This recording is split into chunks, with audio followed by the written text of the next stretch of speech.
Hello and welcome to the Social Recruiting Show. I'm Katrina Collier. I'm, of course, author of the Robot Proof Recruiter, which I definitely don't show enough, and a facilitator and a speaker. I'm, of course, joined by my gorgeous, talented talent acquisition professional co-host, the one, the only, amazing Glenn Martin. Hola. Hello, Mr. Martin. Hola. Hola. And today we have...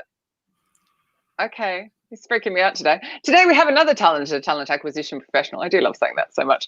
On the show, the one, the only, Erin, welcome to the Social Recruiting Show. And actually, you Welcome. also have a podcast. You're going to show us your little... I do indeed. A little self-promotion goes a long way. Big I do fish not in the have a talent book, pool. Katrina, but I do have a podcast. She will have. So One day. if you are so inclined, want to hear other talent acquisition leaders talk about why they do what they do, how they got there, Absolutely. what keeps them up at night, that's kind of my thing on the podcast. And they're like seriously senior people too, so worth it. And of course, we would not be here if it wasn't for our fantastic sponsor. You're going to get the right hand, Glenn. Are you ready? Enterprise Alumni. We couldn't do it without you, so thank you for keeping us here for another week. So welcome to the show. Welcome, Erin. It's pleasure. really, really cool to have you on the show as well. Thank you. I'm honored. That's cool. So for those individuals, very few individuals that don't know you, do you want to give us a little bit of a background as to how you got into recruitment? Yeah, actually, so you know how a lot of people say they got into it by accident? I hear this all the time. Nobody ever intends to be a recruiter. I actually intended to be a recruiter. That's true. I did indeed. And I don't know why. 3 people. But 3? Okay, all right. I'm in a small crowd. That's awesome. My senior project in my senior year of college was actually a little research on why people choose a particular candidate based on a recorded interview that they had to listen to. This is ancient times before computers, but whatever. So I just kind of knew that I was all about, why do people get jobs in certain areas? Why do they do what they do? How are they chosen? I just was really fascinated by that. Fast forward a couple of years, I was working for Arthur Andersen and Company, this company that not everybody remembers, but anyway. My brother worked for them at one point. Did he? Okay. Yeah. Mm-hmm. So for our younger listeners, it's like a really, similar to PricewaterhouseCoopers, Deloitte in an earlier time in our history. They evolved into Accenture. And when they did, I went from being an HR generalist for 2 years to a recruiter and started really my recruiting career and never looked back. Awesome. For Accenture for 19 years. And what I loved about Accenture was they allowed me to do what I loved in so many different ways. And usually, even before I was ready for a new challenge, they had a new challenge ready for me. So I loved it. Cool. Did a whole bunch of stuff, moved 3 times, once over to Europe, spent 3 years working in Germany for West Europe. And then came back to the US and did executive recruiting, RPO. We actually created an RPO. So I got that experience and then later leveraged that to go to Hewitt and ran their recruiting globally for several years and then their RPO business, and then went to Amazon and did that for a year and then came down here to Austin, Texas. So I've actually moved 5 Which is when times. you started your own business, right? No, I actually worked for NFP, which is insurance brokerage and consulting firm, and did that for a couple of years as their head of talent management, including talent acquisition. Cool. So and then decided it was time to consult. So I've joined this wonderful consortium of consultants at People Results, many of whom are former Accenture consultants, and so I operate under that pattern. Accenture alumni. Exactly. A bit more freedom then, hey? Yeah, so, indeed. Very cool. I mean, I would say flexibility. Still work, as you know, as a consultant, you work plenty hard, and but lots of variety. So I'm happy to but I love it. So it doesn't feel like work. Mm-hmm. Yeah, makes sense. It is cool. Which is the trap, because you can end up working too much. So I was because you're a female at this senior level, I thought I'd whack up our show topic as well, because we actually technically that's not what we were going to call it, but we decided this was like more palatable. Empowering female TA leaders. Actually, I think when I was on your podcast, thank you again for that, it was awesome conversation.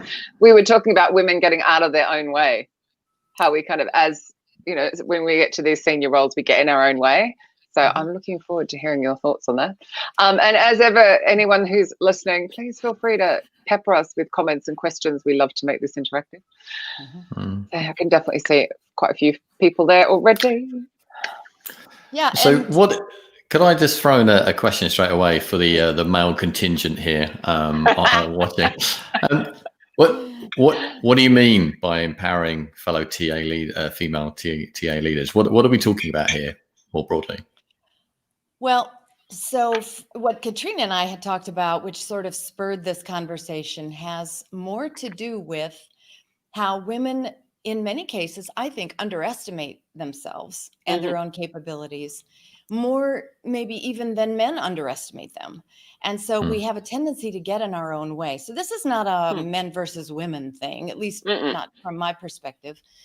Cool. It is definitely more of a, do I as a woman, and especially, and I talk a lot on the podcast about young leaders, aspiring leaders, women and men who want to be talent acquisition leaders, and what does that really take, and how do they need to be thinking about things? And I think in some cases, young, especially women leaders, don't really know themselves very well, and they may or may not have been encouraged when it came to ambition. And, you know, I'm remembering Sheryl Sandberg's book, Lean In. I'm sure you know of it. She was, you know, a little bit controversial in talking about the ambition gap. And that being, do women sort of not go for things in the way that men do? Or do they not sort of set themselves up for success and leadership roles in the way that men will? And she took I like that ambition gap. That's quite cool. Okay, so tell me, Katrina and Glenn, have you ever seen it? Have you seen it in someone that you feel like they're shortchanging themselves, they're not pushing Please themselves? don't shoot me for what I'm about to say, but it's because I think in the back of a lot of women's minds, certainly not this little Vegemite, but other women's minds, I'm going to go off and have babies. So I might as well not go for that position. But I have also seen women at quite senior positions go, enough. I'm so sick of the bollocks of this and the politics, and they step out and run their own businesses. So I've seen that as well, because they get sick of playing in the big boys club. But I have seen women just go, nah, because I know I'm going to have babies. What's the point? That sounds horrific. Don't shoot me down for that. I mean, I think that's one of the points that Cheryl makes in the book, actually. She talks about don't quit before you quit.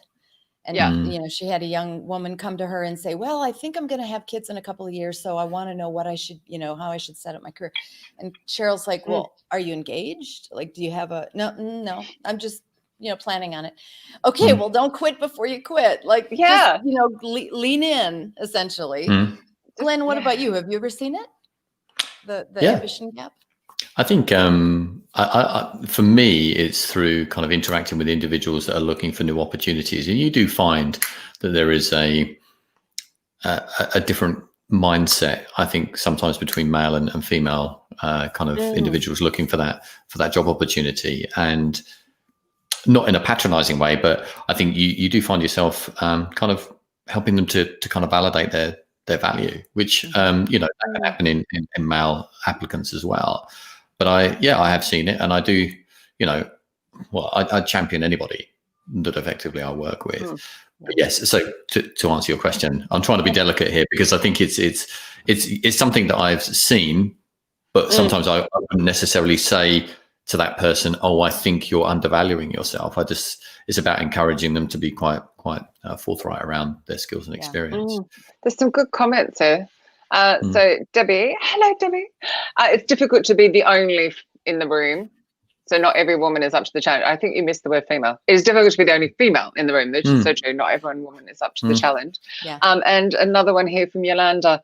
Very true. I'm external, but many of my in-house female colleagues are happy to take a back seat and do hard lifting in the background, but not lead. Interesting.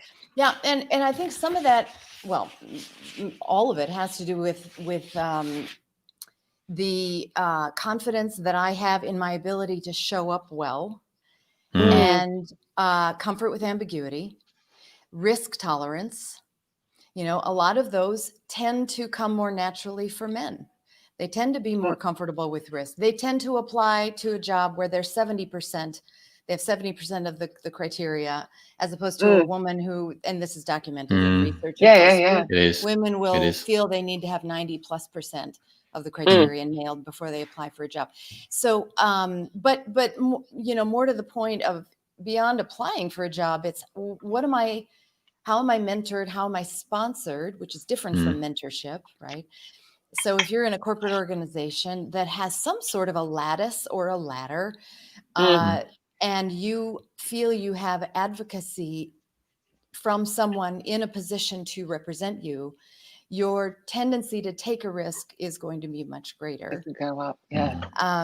But here's an interesting thing, and I'm sorry, I did a little bit of research because I was kind of thinking about the I love that. Yeah, okay. Yeah, Glenn's a planner. Can I just quickly, before you say that, though, I must correct. Debbie was correct. I apologize, Debbie. Actually, the only person of any type amongst everyone else in a room. So I stand corrected there. Wow. Sorry, Debbie. Thank you, Debbie. Appreciate that. Okay, so the whole ambition gap thing has been apparently misunderstood. That being, people thought that what Cheryl meant was that men, not women, desire and strive for positions. That's not true. It is actually, the research shows that ambition is penalized in women more than men. And so there's a deterrent to stepping up because they may be even subtly encouraged to just back off a little bit. Just don't worry about that too much. I have an example. Is that a bit like the microaggressions kind of thing, that the little comments and the little, like, you know, a female seen as aggressive if they're being clear about what they want, men aren't. And sure. So they're perceived, right? Right. That shows how they're perceived. And I mean, this goes way back to, you know, math class where, you know, boys, if they put their hand up, they get picked over girls. I hope that's decreasing. But in any case, I bet it's not. It's the whole subtle, even overt ways in which women are discouraged from, you know, showing up in a strong way. I have an example. Early in my career, a woman who was a recruiter at Anderson at the time, Accenture.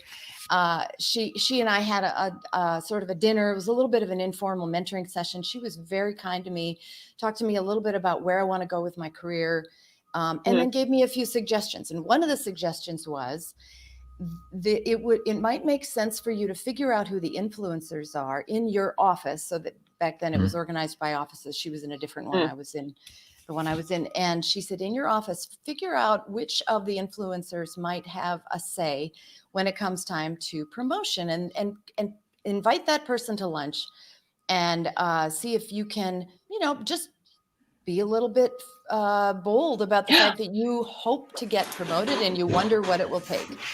Yeah. Well, I did that, actually. They weren't going to say the word flirt, were they? I think that's why. Oh, heck no. No. Okay. No, definitely. Glenn, turn your input down, Glenn.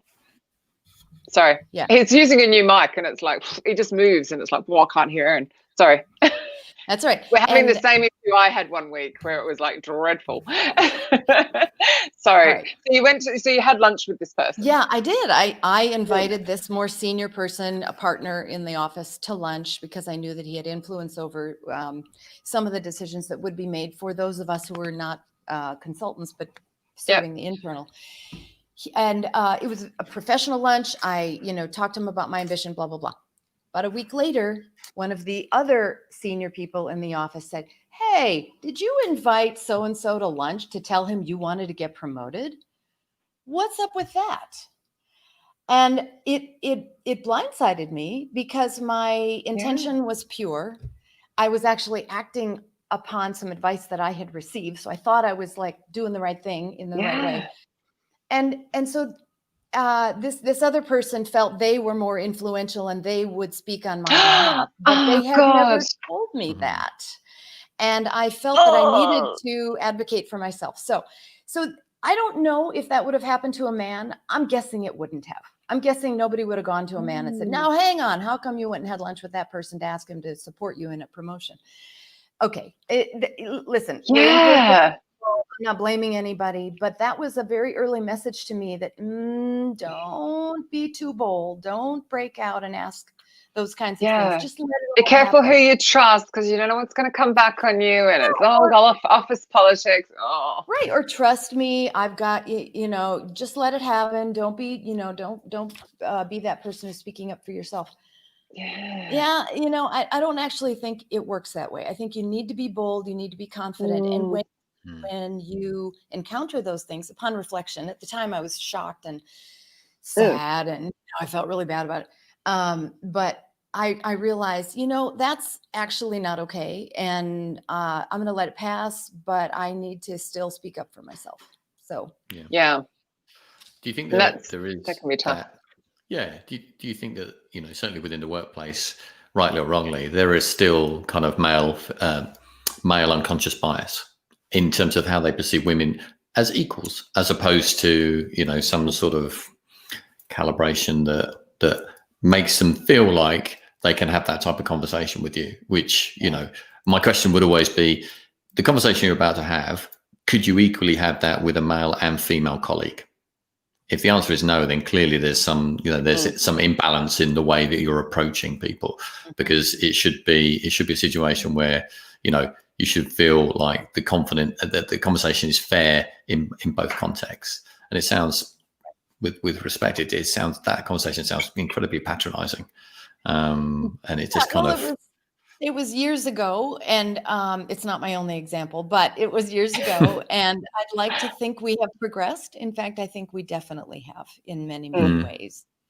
But we've talked about this on previous shows. I think there's a generational thing going on as well, because the 50s isn't that long ago, so it will evolve as people just retire out as well. It's just, we've had role models who've given us one way of thinking, and it's you have to really stop and think, oh, hang on, actually I am being XYZ, whichever it is. Right I would agree. And I think it all goes back to my own view of myself, which is always damaged, always flawed, right? I mean, nobody grows up with a perfect sense of their own capability. So when I come up against whatever kind of barrier, it's all a matter of how I react to it. And I have mentored young women who, in some cases, I have offered them a new opportunity, a promotion, or, something on my team. And what I have heard more often from women is, more often than I hear it from men, I've heard, oh, I don't know if I can really handle that and this and the home situation. And I just don't know. And what I hear from men is, sure, great, bring it on. I'll hire somebody to handle A, B, C, and D. Right? Yeah. And honestly, respect for the man, because he's thinking about it in the right way. And I have tried to encourage myself and other women to think occasionally, if I'm mentoring somebody and we're kind of grappling with an issue, I'll throw in what would a man do?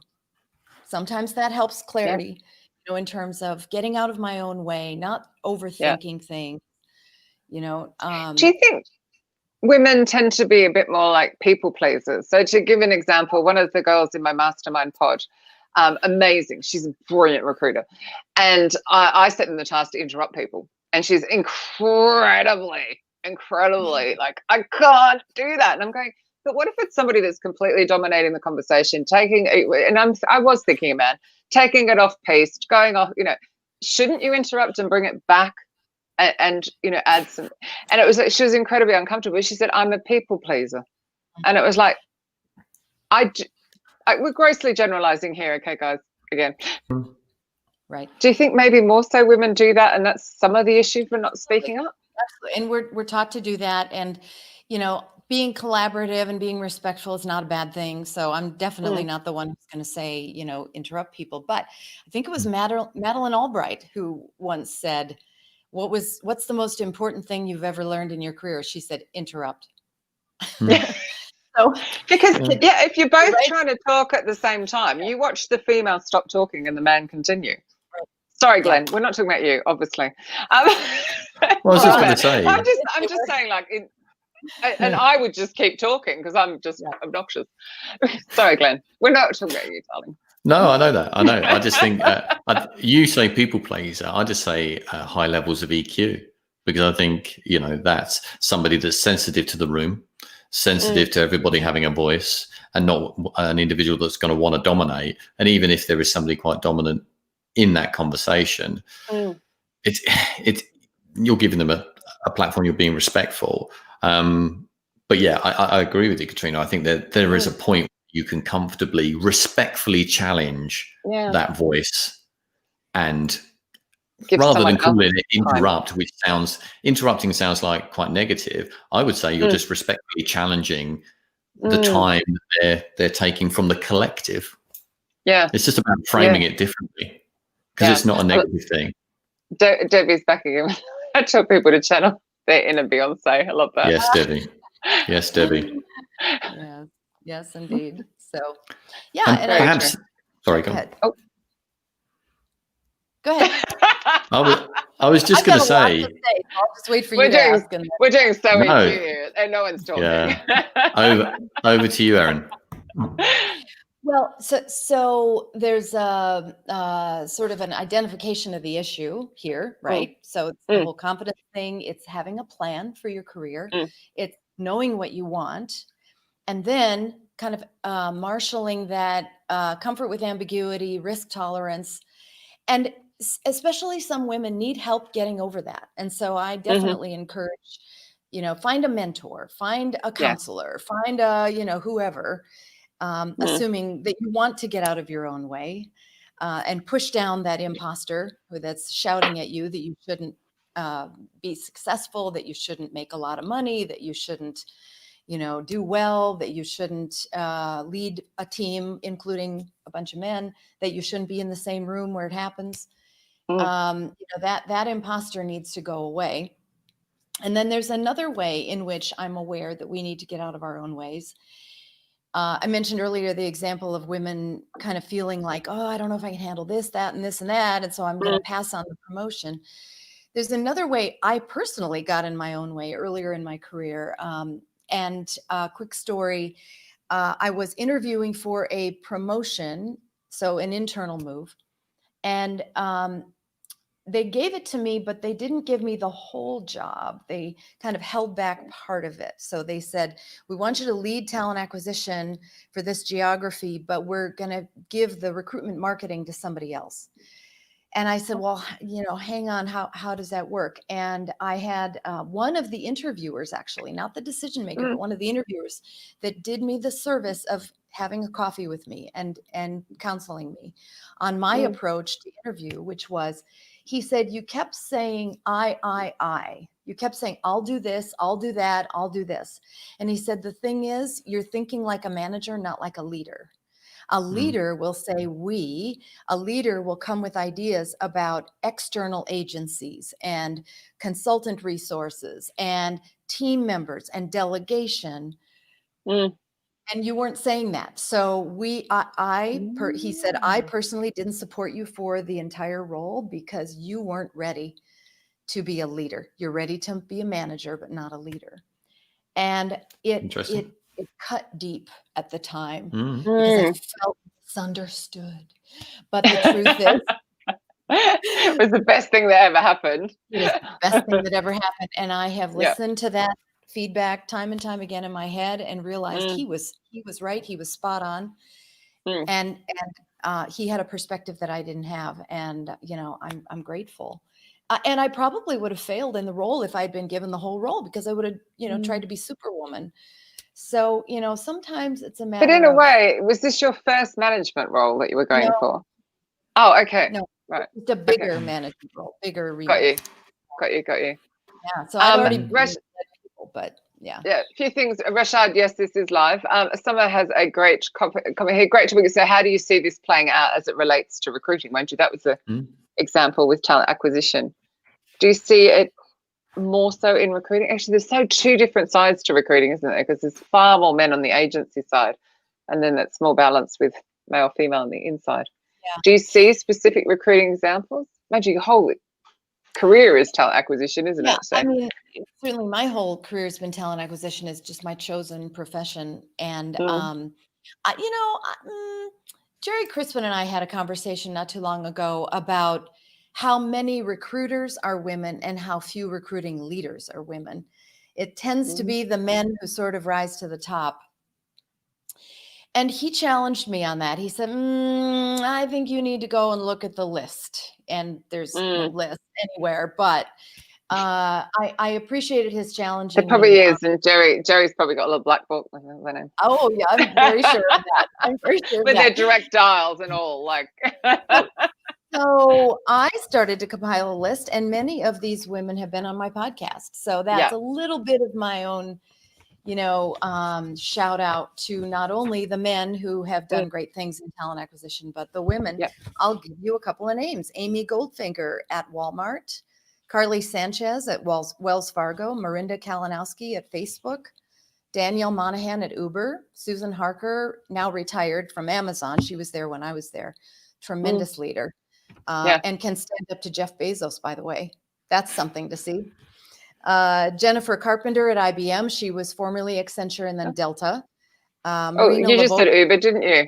I did say Uber. Danielle Monahan. Cindy Davis is just a top down at Uber. We have many powerful women. She's not actually long been there. Cindy Davis herself is an incredible woman.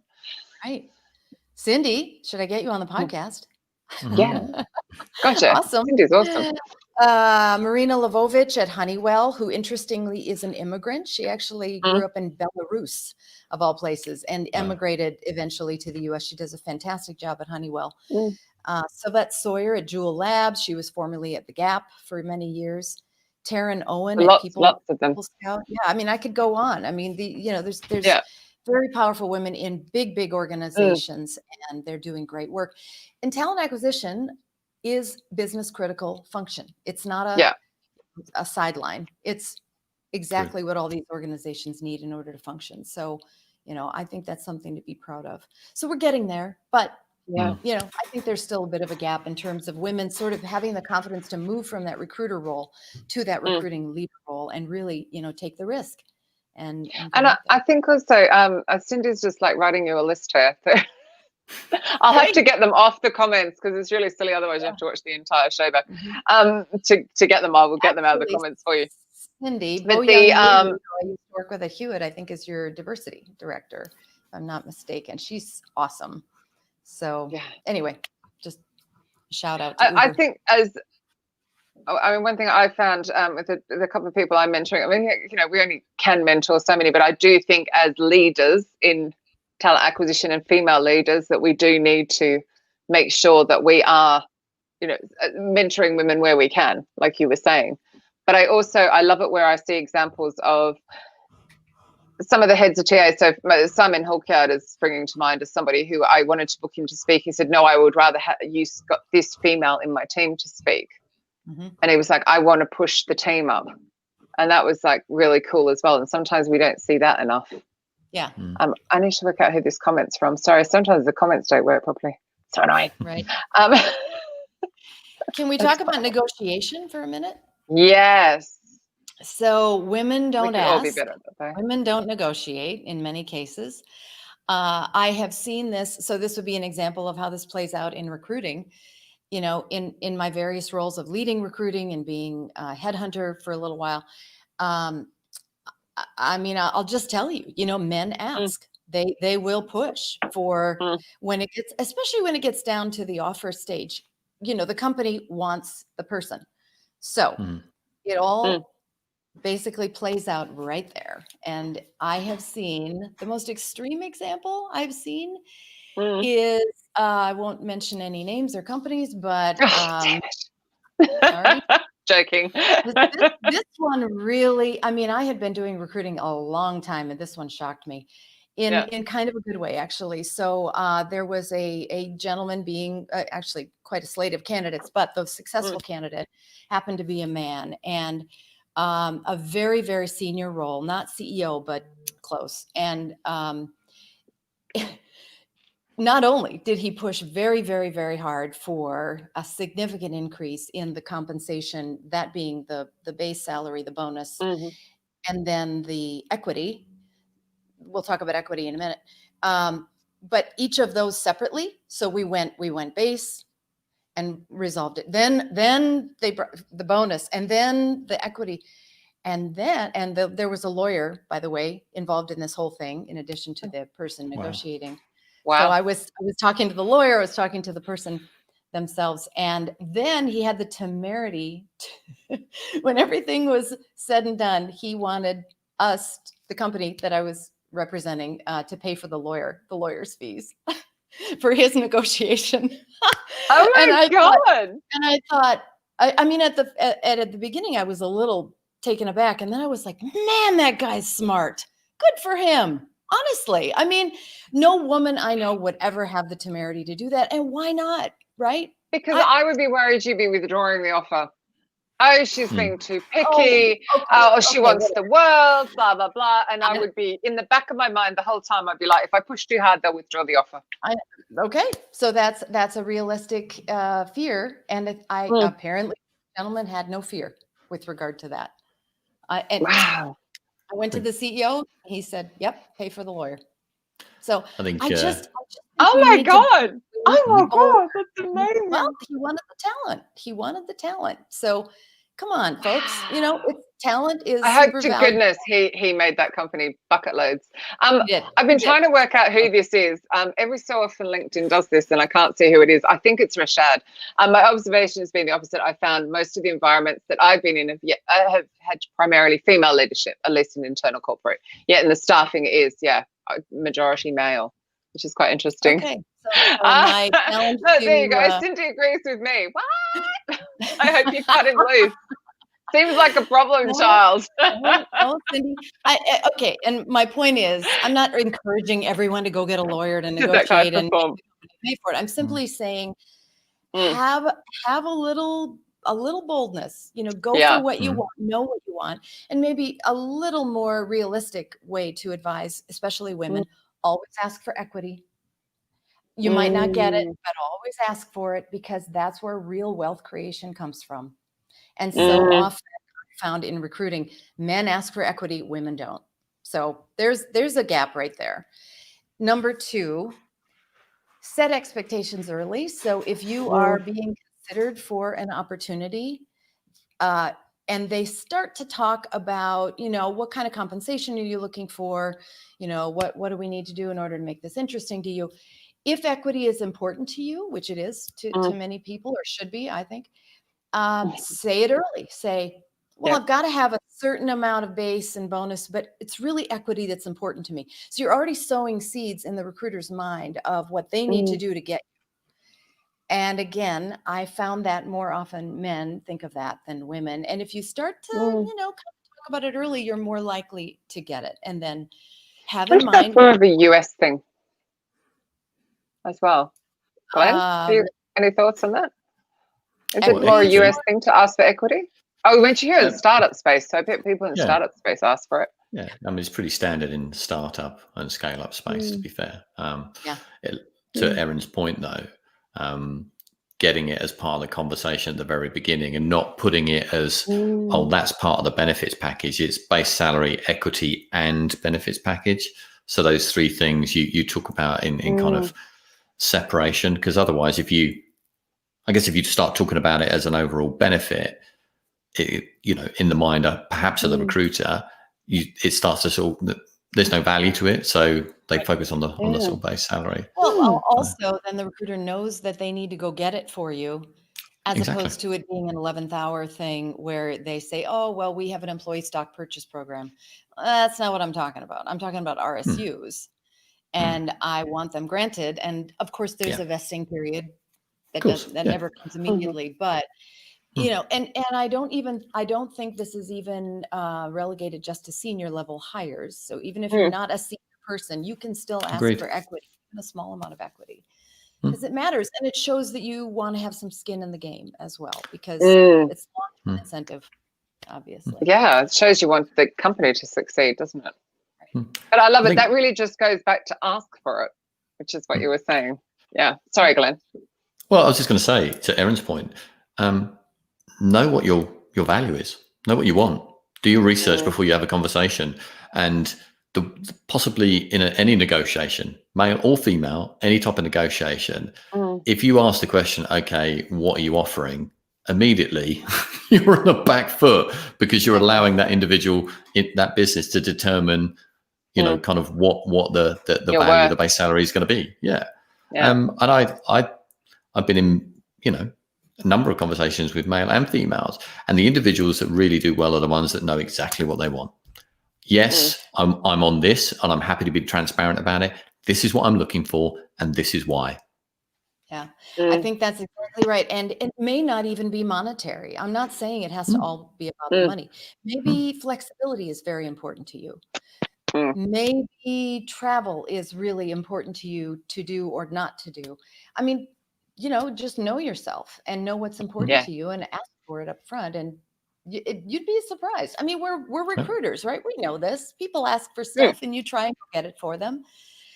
But you know, when I mentor, especially women about their own careers, you know, this is what I say. It's super important to know yourself, know what's important to you, ask for it early, and then don't back down, because it's going to happen. They're going to say, sorry. And then you're like, okay, well, then I'm just not interested. And that's super hard to do, but you'd be surprised what happens when you do it. It was funny. I got booked to speak at a recruitment event, and when this was a paid gig. And I gave a figure and they knocked it down a bit, and then they knocked it down some more at the time I was booked. Then they accidentally sent me the sheet, and I as the female was the only one that they actually halved what I asked for, and I let it happen, which was even more stupid. But it was a huge lesson to me, like you had your lessons. But they actually sent me all the pay for all of them, and I was stunned. Wow. I was like, oh. You're right. You for sharing that because that's the kind of pain that it'll make you sit up and take notice, right? It happens. Yeah, absolutely. But you have to see the learning rather than just be indignant about it. You have to go, I will not let that happen again.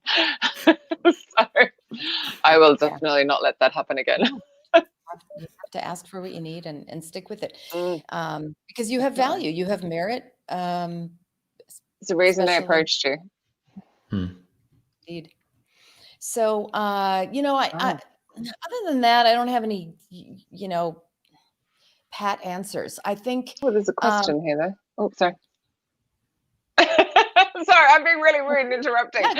No, I just said, like, as a leader of TA orgs, is it a common practice to have a bucket load of available RSU awards, for instance, that comes up ad hoc like this? Yes, in my experience, yes.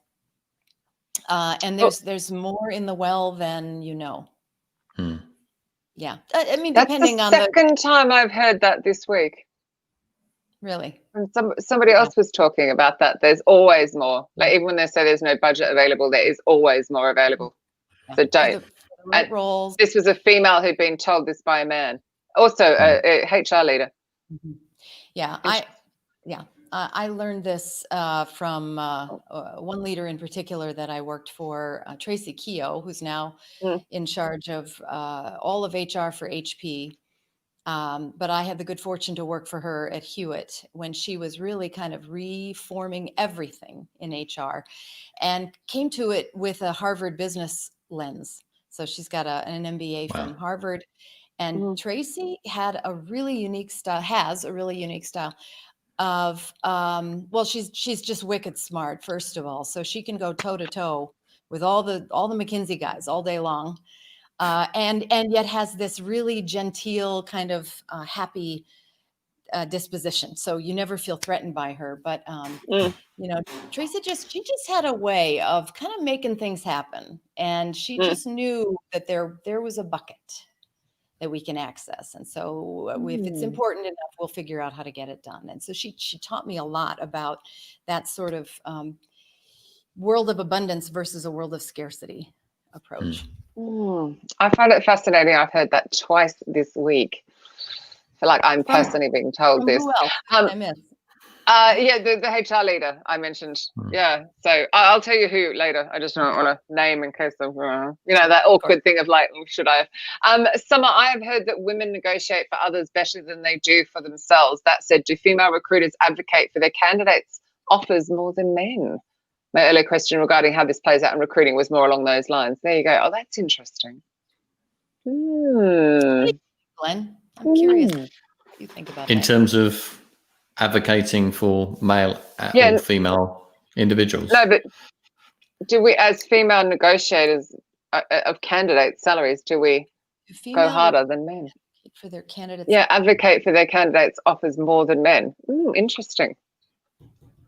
I always felt because it wasn't about me and my worth, I probably just got them what they wanted. But when it comes to then me, that's probably when I wobble. That goes back to the getting out of your own way, though, doesn't it? Yeah, well, I mean, if you're a recruiter, you want to get the placement, right? It doesn't matter if you're in an agency or in a corporate team. You want to get the role filled because there's all kinds of metrics, and you know, you just want the hiring manager to be happy. So I'm gonna say that the classic belief is if you're in a corporate team and there are going to be long-term consequences you live with after the person gets hired, because you're still in the organization where they've been a good hire or a bad hire, that you're going to want to make sure that you, get the right person hired, but don't push too hard, because it's not about, you know, getting the role filled as much as getting a good person. And if you're in an agency, the classic view is you just want to get the deal done. I don't know that it's male or female, though. I don't know. I think it's not you, so it's almost easier because it's not you. Thank you for that comment, Cindy. Jayashree has a great comment here.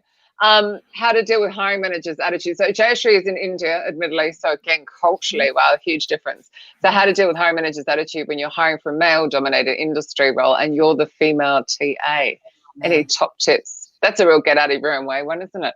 Yeah, it definitely is. And Jayashree, for several years, I led a team in India and spent a lot of time there. I love, love, love India. And I spent as much time as I could with my team there, because there is not a more engaged, harder working culture. So I just loved it there.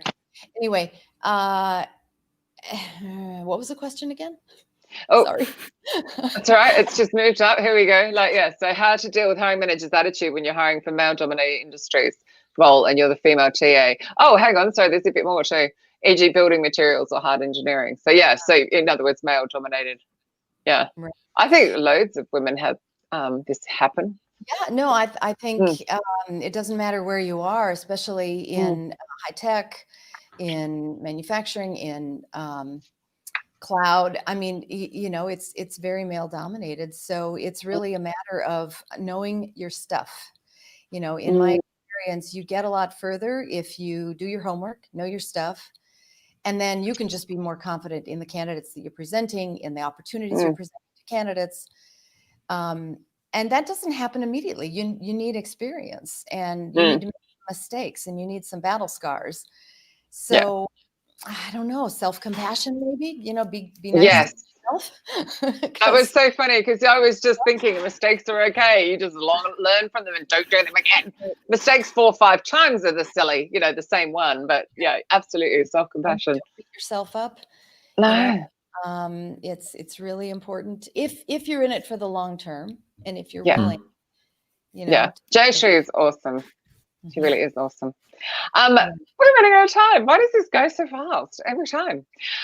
Next week we have Keith, who is the CEO of Recite Me, which I have on my website, which I love, which is a tool which allows you to be to people who are dyslexic, dyspraxic, etc., be able to apply because they can read the website. But we're going to talk about all sorts of diversity, aren't we, next week? Glenn, you know Keith as well, don't you? Super I do. Yeah, good guy. Good guy. Good comments coming in. I just want to get in before we wrap it up. Yeah, know the business, know the hiring managers need, and know the market. Yeah, it is. It's data, isn't it? Yeah, and it's customer experience, candidate experience, right? I mean, it goes both ways, and you can't create either a good customer or candidate experience if you don't know the role and the market and the opportunities and your candidates. So you got to work hard. That's actually what it comes down to. You got to work hard. And yeah. As with everything. Now, if people want to find your, you know, sorry. And if you're not in an environment, if you're not in a supportive environment, then you got to step off too. So that does happen. And you have to have the confidence to be able to say, this is not the right place for me, but not before you push through it wherever you can. Yeah, because it could just be a growth thing, couldn't it? Right. So, Erin, remind us again of the name of your podcast, which of course I know, but just so people can go find it. Is Big Fish in the Talent Pool. I know it's a little bit quirky, but it's great. That's cool. My husband actually came up with it. He's got a creative brain. But anyway, Big Fish in the Talent Pool. So what it is leaders, talent leaders, specifically talent acquisition leaders, who I interview because I'm just endlessly curious about who they are, how they got there, what keeps them up at night. So we just have a conversation. It's like you're overhearing a coffee conversation between two TA leaders. Yeah, so. Cool. And Mr. Martin, didn't you have a new podcast come out? Yeah, never mind the job spec. You can. I'm not going to steal Erin's thunder because her podcast is really, really cool, man. It's well worth listening to, and I would completely different take on it. Like you, I would definitely advocate people checking it out because it's well worth it. Certainly, if you're super passionate about TA, it's great to hear from other kind of peers in the industry in terms of how they're kind of approaching it and effectively kind of some of the challenges that they're facing. It helps us all, right? Where we're all sharing that kind of knowledge. Everybody takes a step forward and a step up. So that's cool. It's a brave new world in all the right ways, I feel, because anyone can share anything that they have. And it's a democratization of good information. So I love it. It's a lot of fun. It's a labor for me, by the way. Nobody pays me to do it, but I'm just curious. I just want to talk to people and I want other TA leaders to be encouraged. Yeah, I was very honored to be on it, so thank you. Thank you, everybody, for all of your comments and your questions. And, of course, thank you to Enterprise Alumni, or we would not be here at all. Bless them, keeping us going. Oh, Labrador's just started complaining right on cue. We shall be back, of course, next Thursday at exactly the same time, 10 a.m. Eastern, 3 p.m. UK time. Erin, thank you so much for all of that. Thanks, Erin. So much. And everyone, we shall see you next week. Yeah, totally appreciate it. Thank you. Bye.